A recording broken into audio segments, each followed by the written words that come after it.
Tiniyak ng National Water Resources Board at Department of Environment and Natural Resources na magiging sapat pa rin ang supply ng tubig sa Metro Manila sa kabila ng nararanasang El Nino sa bansa.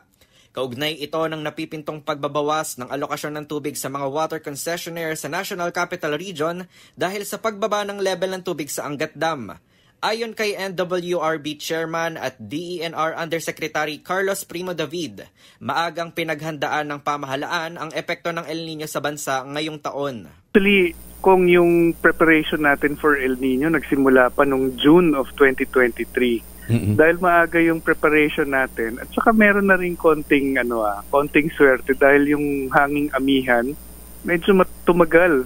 At marami tayong ulan kahit El Nino. Puno pa yung ating dam, yung Angat Dam. Sa kabila nito, hindi pa rin inaalis ng ahensya ang posibilidad ng pagkakaroon ng water rationing sa rehiyon, kaya naman nagpaalala ang ahensya sa publiko na magtipid pa rin sa kanilang konsumo ng tubig. Ayon kay David, posible pa kasing tumagal ang drought effects o ang matinding tagtuyot sa kabila ng sinabi ng Pag-asa na humihina na ang nararanasang El Nino sa bansa. Actually, hindi pa nga ganun kadrastic eh. So, today, maglalabas kami ng isang water conservation bulletin targeted doon sa mga subdivisions sa mga condominium at villages. Ano lang naman, simple lang naman. Pagbawal muna natin yung paghugas ng kotse gamit ang garden hose. Yung mga regular reminder. Madali lang. Yung watering ng lawns natin, once a day lang, kung pwede sa umaga gagawin para hindi mag-evaporate.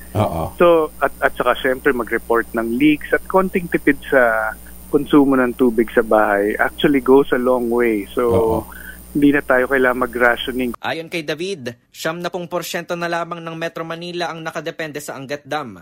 Kaugnay ito ng pagkakaroon ng bagong pinagkukunan ng tubig tulad ng Wawa Dam, Laguna de Bay at pag-activate sa mga deep well. Dagdag pa ng kalihim, kapag natapos na ang konstruksyon ng Kaliwa Dam, mababawasan palalo ang dependency ng Metro Manila sa Angat Dam. Para sa MBC TV Network News, ito si Kyle Bulyas. Sama-sama tayo, Pilipino.